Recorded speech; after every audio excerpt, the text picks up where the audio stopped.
कर्ण ने कृष्ण से पूछा, मेरा जन्म होते ही मेरी माँ ने मुझे त्याग दिया, क्या अवैध संतान होना मेरा दोष था? द्रोणाचार्य ने मुझे सिखाया नहीं, क्योंकि मैं क्षत्रिय पुत्र नहीं था। परशुराम जी ने मुझे सिखाया तो सही, परंतु श्राप दे दिया कि जिस वक्त मुझे उस विद्या की सर्वाधिक आवश्यकता होगी, मुझे उसका विस्मरण न होगा, क्योंकि उनके अनुसार मैं क्षत्रिय नहीं था। केवल संयोगवश एक गाय को मेरा बाण लगा और उसके स्वामी ने मुझे श्राप दिया, जबकि मेरा कोई दोष नहीं था। द्रौपदी स्वयंवर में मेरा अपमान किया गया। माता कुंती ने मुझे आखिर में मेरा जन्म रहस्य बताया भी तो अपने अन्य बेटों को बचाने के लिए। जो भी मुझे प्राप्त हुआ है दुर्योधन से ही हुआ है, तो अगर मैं उसकी तरफ से लड़ूं तो मैं कहाँ गलत हूं? श्री कृष्ण ने उत्तर दिया, कर्ण, मेरा जन्म कारागार में हुआ। जन्म से पहले ही मृत्यु मेरी प्रतीक्षा में घात लगाई थी।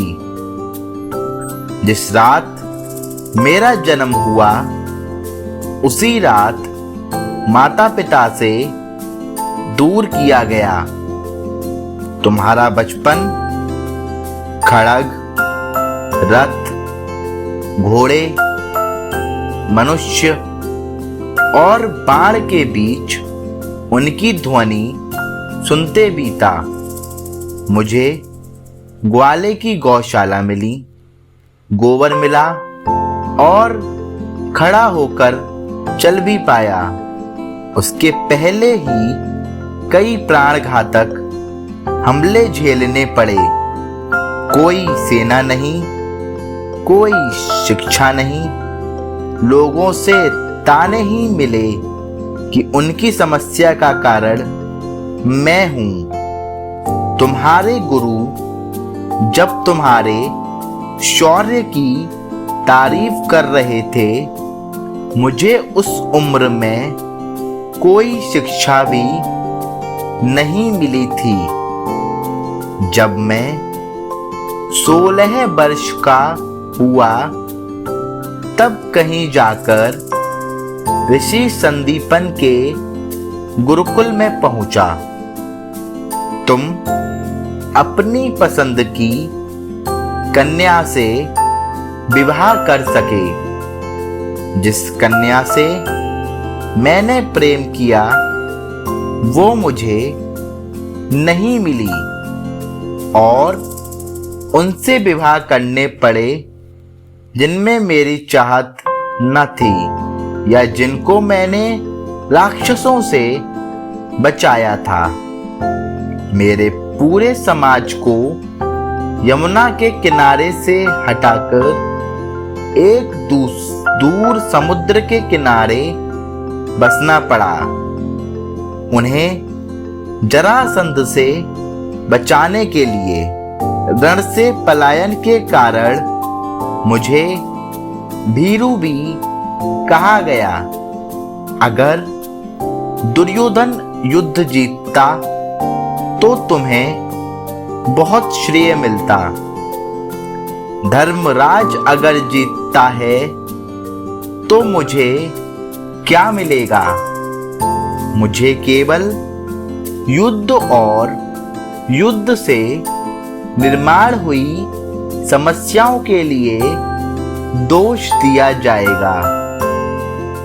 एक बात का स्मरण रहे कर्ण, हर किसी को जिंदगी चुनौतियां देती है। जिंदगी किसी के भी साथ न्याय नहीं करती।